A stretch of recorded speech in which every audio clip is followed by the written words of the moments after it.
Oke, baik Sobat Peneliti.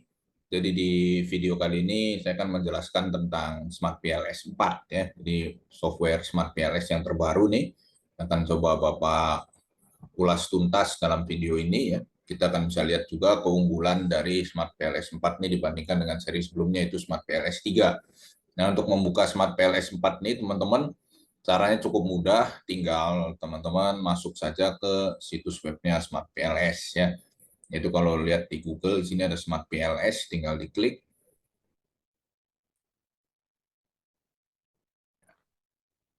Nah, maka akan masuk ke situs webnya Smart PLS ya. Di sini ada Smart PLS 4, is now available. What's new ya. Nah, kemudian ada opsi untuk free 30 days trial ya. Jadi bisa gratis 30 hari untuk trial. Kalau untuk yang student version sih memang free selamanya ya, tetapi kan ada fitur-fitur khusus yang memang hanya bisa diakses oleh yang full version. Seperti misalnya kalau student version itu datanya cuma bisa sampai 100, ya. N-nya hanya bisa 100, kalau di atas 100 harus pakai yang full version seperti itu. Kemudian juga fungsi seperti blindfolding, ya, itu hanya available di yang full version. Nah, di sini Sobat Peneliti tinggal download ya Smart PLS. Even kalaupun hanya trial 30 hari, cukup sih pada dasarnya kalau hanya untuk mengolah data, untuk skripsi atau tesis. Bapak pikir sih lebih dari cukup ya 30 hari, karena mengolah data kan cuma sebentar ya rekan-rekannya.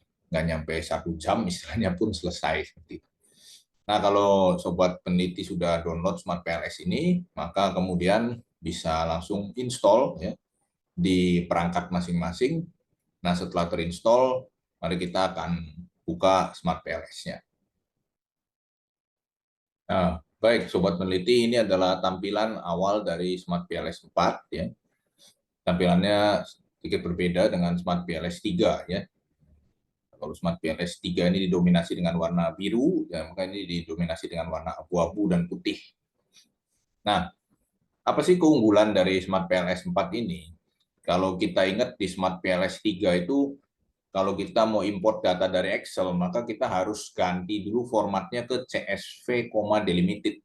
Maka di Smart PLS 4 ini tidak perlu dipindah ke CSV, delimited, tapi bisa langsung diimport dari Excel workbook biasa.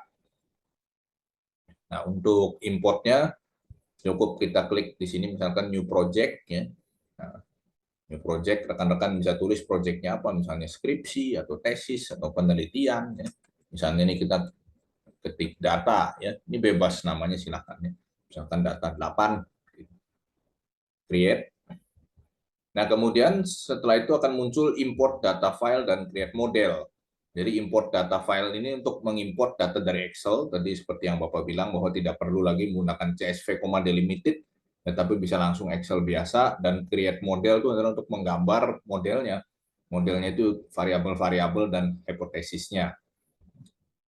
Mari kita import data file. Ini ada contohnya di sini adalah file biasa. Microsoft Excel workbook biasa ya, bukan delimited worksheet. Microsoft Excel worksheet. Langsung saja kita open.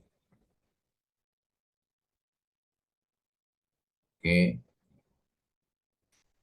Di sini ada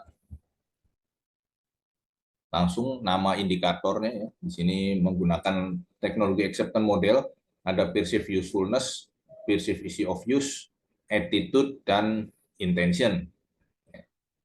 Intention to use ya. Di sini langsung sudah ada angka minimum dan maksimum ya. Karena menggunakan skala Likert dari 1 sampai 5. Kalau yang seperti ini 2 sampai 5 berarti memang tidak ada yang mengisi jawaban 1 untuk indikator attitude 4.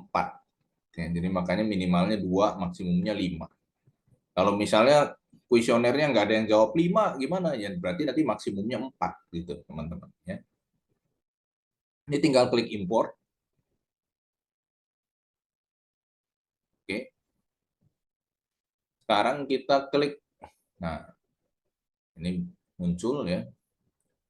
Min, median, ya, scale min, scale max, observe max, dan lainnya. Di sini kita klik back saja. Nah, baru sekarang kita klik create model. Create modelnya untuk menggambar modelnya. Klik model. Model type-nya apa? Nah, di sini ada beberapa pilihan. Misalnya partial least square structural equation modeling atau hanya sekedar regresi biasa ya. Nah, kita pilih partial least square structural equation modeling. Model name-nya apa? Ya silakan aja diketik namanya ya atau judul penelitiannya atau apa boleh silahkan ya, ini bebas. Tinggal klik save. Maka di sini akan muncul palet ya. Akan muncul palet untuk kita menggambar modelnya ya, variabel-variabelnya atau konstruk. Konstruk itu adalah nama lain dari laten variabel ya. Laten variabel disebut juga konstruk. Maka di sini ada laten variabel. Cara cepatnya kita bisa langsung dari indikatornya ini ya, klik kemudian kita hold shift sama panah ke bawah, kita drag saja di sini nah. Drag, kemudian ada PU ya, pencet enter. Kita langsung akan muncul PU dengan indikatornya, yaitu di sini ada 5 ya, PU. Kemudian PEU di sini sama, tarik saja masuk. Indikatornya ada 6. Ini contoh saja teman-teman, ini kami. Attitude, sini indikatornya ada 5. Dan intention ya. Intention di sini indikatornya juga ada 5. Oke ya. Nah, seperti itu rekan-rekan. Nah, setelah ini seperti biasa, seperti juga di Smart PLS 3, bisa kita rapi-rapihin posisi dari variabel-variabel ini. Ya. Tetapi kursornya diganti dulu ke select.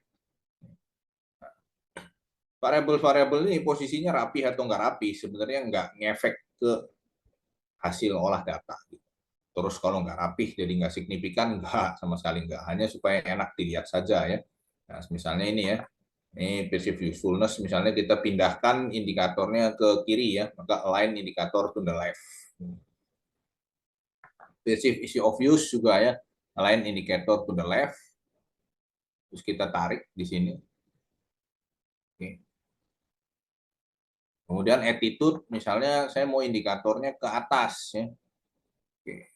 Align indikator to the top. Ini kita mau diketengahin misalkan.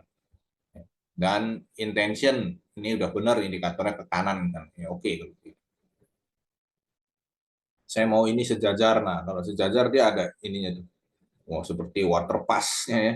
Ini memastikan bahwa sudah sejajar gitu. Baru tarik ini ya, connect. Connect ini adalah si hipotesis. Misalnya kita tarik hipotesis. Hipotesisnya di sini ada 6. Ya, tentu hipotesis ini based on dari bab 2-nya sobat peneliti sekalian ya. Dan juga menyusun hipotesis telah berdasarkan dari penelitian pendahuluan dan dari literatur, tentu tidak sembarang saja ya. Ini contoh. Ini ada 6 hipotesis. Ya, ini mau kita bentangkan lagi bisa supaya tidak saling bertabrakan ya.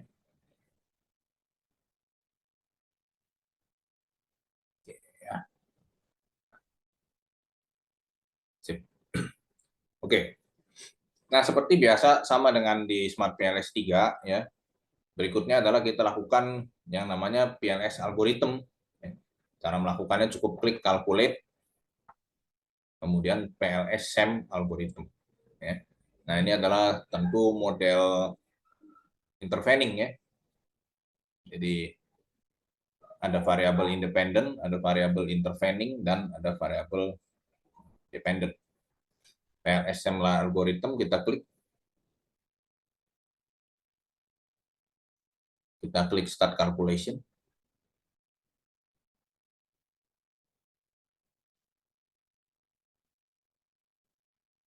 Oke, nah di sini langsung muncul hasil dari PLS algorithm.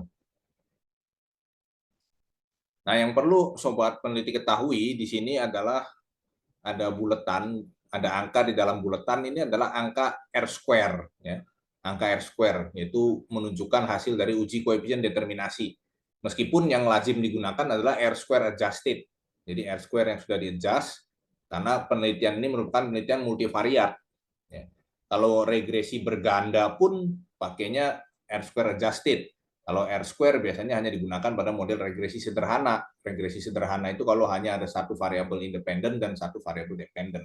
Kalau sudah lebih dari satu variabel independen, sudah dua variabel independen pun sebenarnya sudah disebut sebagai regresi linear berganda ya. Apalagi model multivariat seperti ini. Multivariat berarti koefisien determinasinya lebih dari satu. Multi itu artinya banyak.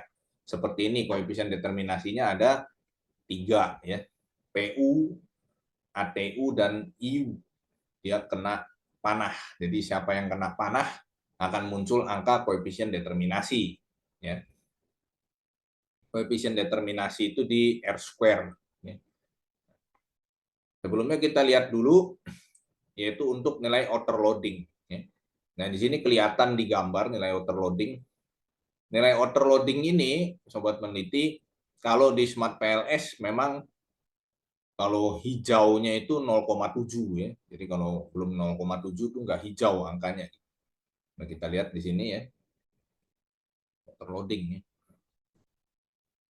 Wah, ini banyak yang merah. Tetapi kalau kita mengacu pada literatur ya, misalkan literaturnya Imam Ghazali ya, Smart PLS 3, di situ bahwa untuk penelitian terapan seperti ini pada dasarnya overloading di atas 0,5 masih boleh. Gitu. Jadi kalau di bawah 0,5 ya memang jangan ya, sebaiknya di outlier.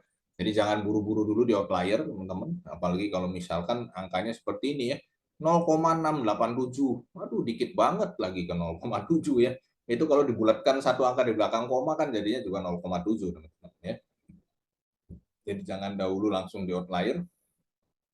Kalau kita lihat di sini tentu yang harus di outlier sebenarnya hanya attitude yang keempat ya. Outliernya attitude yang keempat karena memang negatif 0, min 0,597. Nah, sekarang coba kita outlier, kita mundur dulu ya. Attitude yang keempat kita outlier, kita hapus sehingga attitude indikatornya hanya 4 saja. Makanya penting bikin indikatornya juga jangan terlalu sedikit teman-teman ya. Kadang bikin indikatornya cuma dua di outlier 1 ya tinggal 1. Kalau tinggal 1 nanti ekornya jadi 1,000. Kalau 1,000 bukannya bagus, tapi justru oleh si Smart PLS dianggap sebagai variabel faktual ya, bukan variabel laten lagi, karena kalau variabel laten indikatornya minimal 2. Kecuali kalau dummy ya, kalau dummy beda. Nah, variabel dummy di Smart PLS 4 ini kelihatan jelas ya. Akan disebutnya 1 strip 0 gitu. Variabel dummy ya. Kebetulan di model ini nggak ada yang dummy, nanti Bapak akan kasih contoh juga yang dummy ya berikutnya.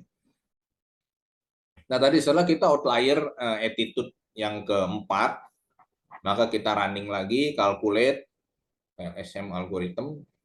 Di sini kita lihat start calculation.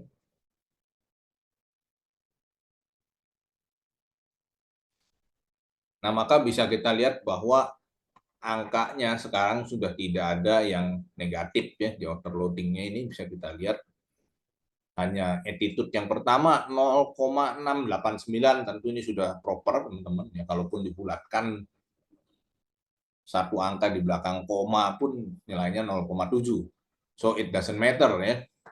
Jadi jangan kita istilahnya diperbudak oleh software juga. Software itu ada untuk membantu kita dalam penelitian, tapi tetap decision making akhirnya kan adalah kita sendiri sebagai peneliti.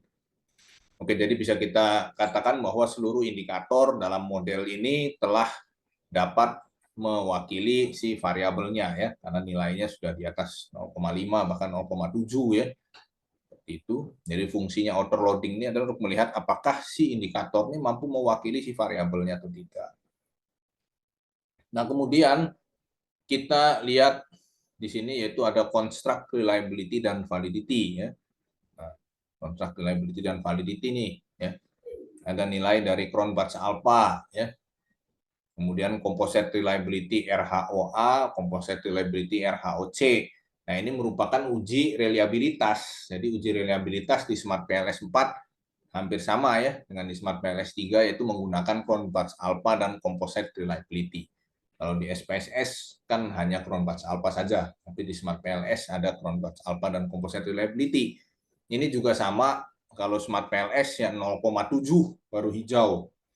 Tapi kalau kita mengacu ke literatur, misalkan literaturnya karangan Umas Karan dan Roger Bogie, ya, riset metodologi, di situ dikatakan sebenarnya berapa sih proper value-nya dari si Cronbach's alpha. Dalam literatur tersebut dikatakan bahwa Cronbach's alpha di bawah 0,6 considered as poor. Jadi kalau di bawah 0,6 dikatakan poor, ya, atau kurang bagus.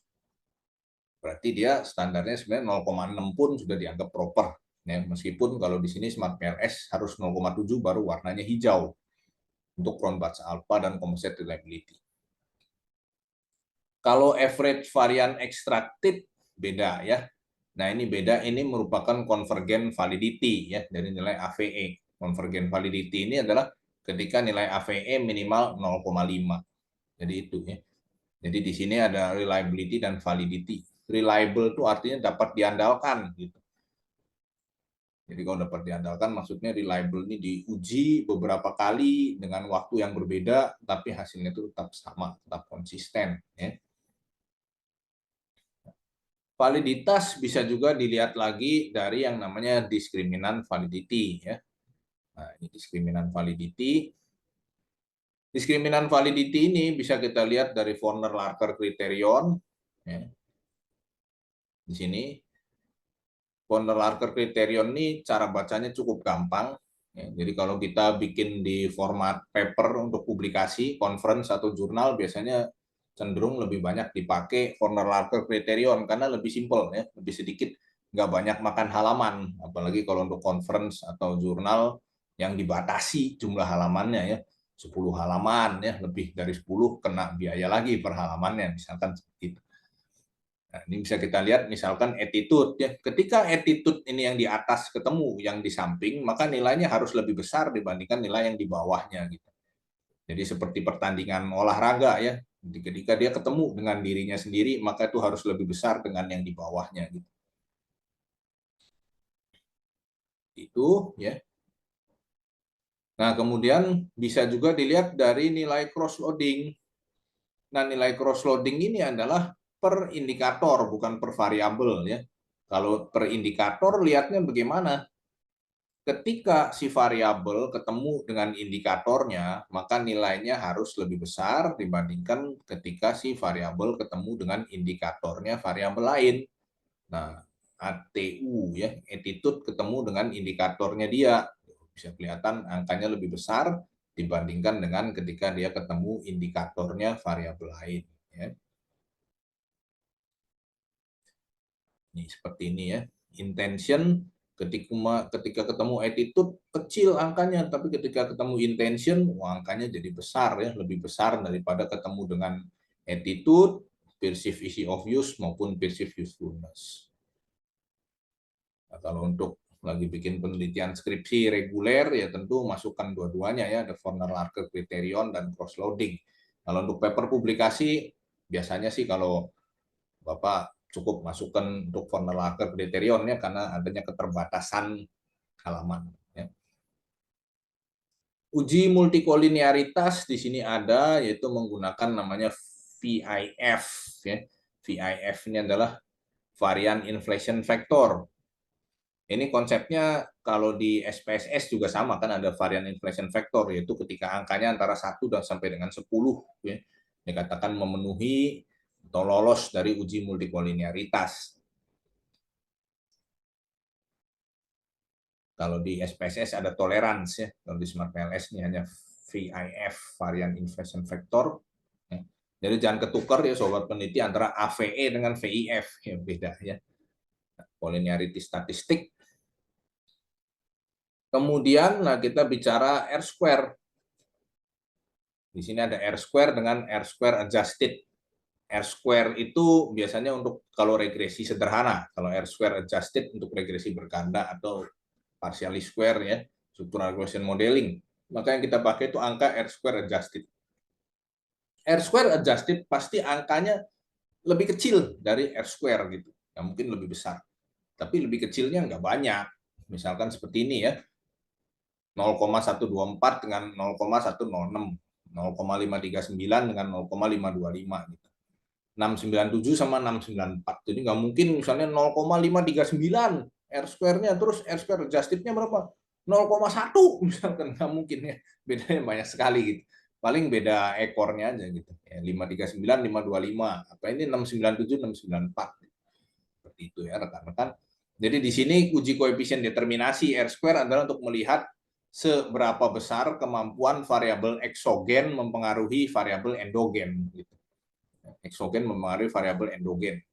Misalnya kita lihat di sini ya, di gambarnya ini.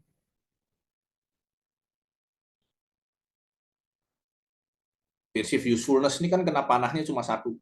Ya, dari perceived easy of use. Berarti perceived easy of use ini mampu mempengaruhi perceived usefulness sebesar 0,9697. Nah ini ya, R square adjusted-nya 694. Jadi 694, 0,694 dikali 100, 69,4%. Ya.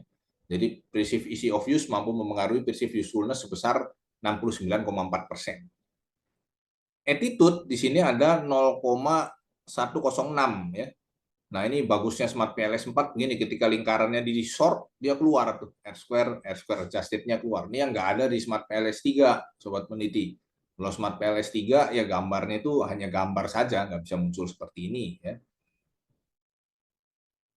Kemudian di sini berarti si PU sama PEU ini mampu memengaruhi attitude sebesar 0,106 kali 100%, 10,6%. Ya. Dan di sini intention ya angkanya 0,525 R square adjusted-nya. Artinya apa? Si perceived usefulness, perceived easy of use sama attitude mereka bertiga itu mampu mempengaruhi intention sebesar 52,5%. Ya. Sisanya adalah faktor-faktor atau variabel lain di luar dari penelitian ini ya. Tentu faktor yang mempengaruhi intention kan banyak sekali ya. Di sini hanya 3 variabel yang dinilai mempengaruhi atau tidaknya, tentu ya hanya bisa mempengaruhi 52,5%, yang mana nilainya sudah cukup lumayan karena sudah di atas 50%. Itu ya. Nah, tadi kalau kita lihat ya di sini tadi ada PLSM algorithm. Nah, ini prosesnya seperti ini, Bapak ulangi supaya teman-teman jelas. Nah, ini gambar seperti ini juga biasanya yang kita masukkan kalau di paper ya. Cara ambilnya gimana? Mudah saja teman-teman, tinggal langsung klik kanan export as image. Nah, di sini bagusnya Smart PLS 4 juga, keunggulannya dibandingkan Smart PLS 3 itu ada bisa diekspor ke external file atau ke clipboard. Kalau teman-teman mau copy paste ke Excel bisa dalam bentuk clipboard. Terus nanti tinggal dipaste ke Excel-nya. Kalau ke external file export nanti mereka akan berubah dalam bentuk file ya. Jadi bentuknya itu adalah file PNG, teman-teman, yang mana file PNG ini bisa di rename ya. Jadi dalam bentuk file. Tapi kalau nggak mau di save dalam bentuk file sendiri, mau langsung dipastekan saja di skripsinya atau di tesisnya, ya clipboard aja. Ya, langsung dalam bentuk clipboard bisa. Tinggal di save, nah, dijadi. Oke. Nah, kemudian kalau kita lihat di sini juga ada seperti, nah ini ya, kalau kita save, nah langsung jadi gambar seperti ini. Ya, kalau kita lihat di sini juga ada F square ya. F square ini untuk melihat hubungan ya. Di sini bisa kelihatan hubungannya itu kuat, lemah ya, atau sedang. Ya. Bisa merah, hijau atau hitam. Ya. Hijau berarti kuat, merah berarti lemah, hitam berarti adalah moderate. Tapi ini bukan untuk uji hipotesis ya. Uji hipotesisnya di mana? Uji hipotesisnya ada di fungsi yang namanya kedua itu bootstrapping. Ya. Nah ini kita klik bootstrapping. Start calculation.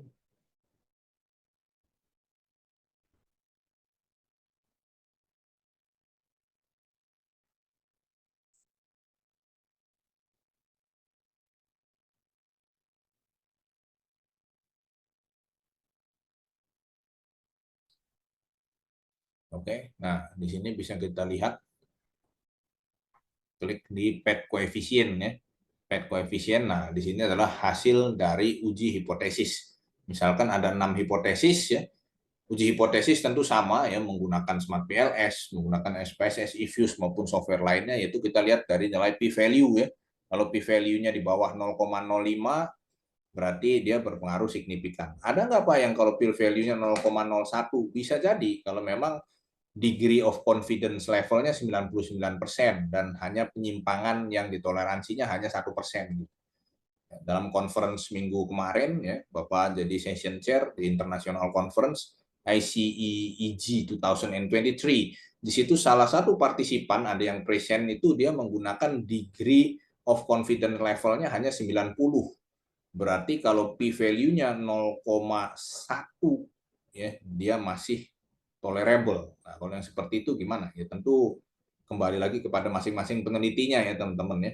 Masing-masing peneliti ya apakah mereka punya penelitian pendahuluan untuk mendukung keputusannya tersebut. Tetapi lazimnya memang kalau untuk social science yang menggunakan 5% ya.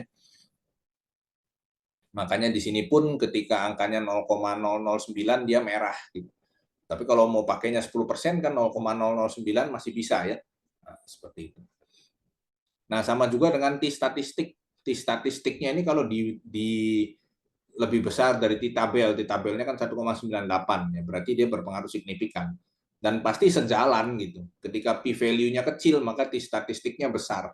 Ketika T-statistiknya kecil, maka p-value-nya besar. Teman-teman lihat aja. P-value paling besar berapa? 0,980. T-statistiknya kecil banget, 0,025. T-statistik paling besar berapa? Perceived usefulness ke perceived ease of use. Ya, sorry, perceived ease of use ke perceived usefulness ya ketukar. 29,391 ya makanya p-value-nya juga 0,000. 0,000 itu bukan yang nggak ada angkanya tapi ada angkanya tapi kecil ya bisa jadi 4 angka atau 5 angka di belakang koma baru ada angkanya misalnya 0,00001 atau 0,0002 angkanya kecil sekali gitu. Seperti itu ya untuk uji hipotesisnya. Berarti bisa kita lihat bahwa di sini yang hipotesis alternatif diterima ya. Kalau yang berpengaruh signifikan berarti hipotesis alternatif diterima itu adalah perceived ease of use ke intention, perceived ease of use ke perceived usefulness dan perceived usefulness ke intention ya. Yang ke attitude-nya berarti tidak diterima ya atau ditolak. Kecuali tadi kalau misalnya pakai degree of confidence-nya 90% ya perceived of use ke attitude masih bisa diterima karena 0,09. Tapi di sini kita 0,05 saja. Nah, kalau kita lihat, nah di sini gambarnya berbeda. Jadi beda gambar PET koefisien antara output algoritma dengan output bootstrapping. Dan beberapa mahasiswa kadang ketukar juga nih. Ya, kalau kita bikin paper ya hanya satu gambar yang kita masukkan misalnya karena keterbatasan halaman ya kalau skripsi atau tesis ya silahkan masukkan dua-duanya nggak apa-apa ya hasil gambar ya, PET coefficient ya figur 1 PET coefficient hasil dari PLS algorithm figur 2 masukkan gambar figur dari hasil PLS bootstrapping tapi kalau untuk di paper ya, publikasi biasanya hasil dari PLS algorithm. Kenapa? Karena di situ adalah ada esensinya lebih besar. Kenapa teman-teman? Karena ada nilai overloadingnya. Kalau ini kan tuh kita lihat indikatornya 0,000, 0,000 semua ya. Apa esensinya gitu. Beda dengan gambar hasil dari PLS algorithm. Ya, kalau dari PLS algorithm kelihatan ada nilai overloadingnya teman-teman. Ya, kita ulangi ya. Kita ulangi biar jelas gambarnya kelihatannya sama, tetapi nggak sama ya, serupa tapi tak sama ya. Sebenarnya nggak serupa juga kelihatan. Nah, di sini kan kelihatan teman-teman ya, angka overloadingnya itu beda tuh ya. Udah kelihatan angka-angka overloadingnya, kalau tadi kan hanya 0,000. Nah, sama satu lagi ya, memang ini tidak mandatori ya, yaitu namanya blindfolding ya. Kalau deskripsi atau tesis silahkan, tetapi kalau di paper publikasi ya, working paper untuk publikasi di jurnal maupun di proceeding conference atau book chapter biasanya nggak lazim ya karena keterbatasan halaman yaitu ada blindfolding ya. Kita klik blindfolding, ini adalah memunculkan nilai dari Q square ya.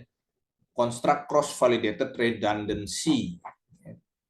Kalau kita lihat di sini Q square sama dengan ya 1 dikurangi sum square error dan sum dibagi dengan sum square observation gitu. Dulu saya pernah ya Bapak pernah bimbing skripsi mahasiswa dia ngitung Q-square. Aduh, ngitungnya tuh ribet banget ya, pakai rumus gini gitu gitu. Bapak bilang, kamu ngitung Q-square, masuk aja ke Smart PLS-nya, klik blindfolding, udah kelar. Ya. Jadi seperti itu ya. Bisa kita lihat di sini nilainya adalah kalau PEO kenapa ya, perceive easy of use kenapa 0,000, karena memang perceive easy of use itu kan variabel eksogen, dia nembak doang nggak kena tembak. Jadi yang perlu dilihat adalah yang kena tembak, attitude ya 0,069 ya, intention 0,353 sama perceive usefulness 0,489. Yang penting angkanya itu sudah di atas dari 0 ya. Berarti dapat dikatakan sudah baik ya, sudah memenuhi dari uji Q-square ini. Ya itu teman-teman ya, kalau kita lihat beberapa perbedaan antara Smart PLS 3 dan Smart PLS 4. Nah, ada yang sangat menarik lagi, yaitu kalau kita membuat variabel moderating. Kalau membuat variabel moderating di Smart PLS 3 kan akan muncul nanti bulatan warna hijau ya. Kita klik kanan di variabel yang akan menjadi dependennya seperti itu. Kemudian ada moderating effect. Maka kalau di Smart PLS 4 ini sangat gampang ya. Yaitu cukup hanya tembakan panah hipotesisnya itu di hipotesis lain gitu. Misalnya ini ya. Ini misalnya kita modifikasi sedikit ya. Kita modifikasi sedikit. Misalnya si attitude-nya ini bukan variabel intervening, tetapi misalnya variabel moderating ya. Nah, attitude-nya ini moderating, misalkan ini sih. Tetapi tentu dalam prakteknya penelitian yang benar, teman-teman harus lihat dulu ya di penelitian pendahuluan maupun di teorinya ya. Tidak sembarang pakai saja variabel dipakai buat moderating atau intervening atau variabel kontrol ya, bila perlu. Kalau yang penelitian data sekunder tentu nggak sembarangan. Ini hanya contoh saja teman-teman, saya lagi hanya contoh. Kita lihat, maka misalkan ini ya, mampu nggak sih si attitude ini memoderasi pengaruh dari perceived usefulness ke intention ya, langsung tembakan aja ke sini tuh panah hipotesis. Nah, akan muncul panah titik-titik terputus ya. Kemudian attitude tembakan saja ke perceived of use, maka akan muncul tanah titik-titik terputus. Nah, inilah bagaimana untuk melakukan uji moderating. Ya. Nanti langsung dikali ya. PU dikali ATU, apakah berpengaruh terhadap IU? POU dikali dengan ATU, apakah berpengaruh terhadap IU? Ya, kita iseng-iseng coba ya. Bootstrapping.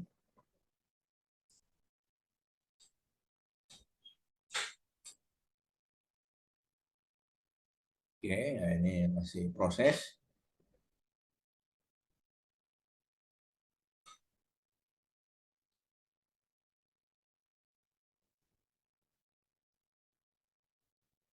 Oke, nah muncul hasilnya ya, di sini bisa kita lihat ya, itu di pad coefficient ya.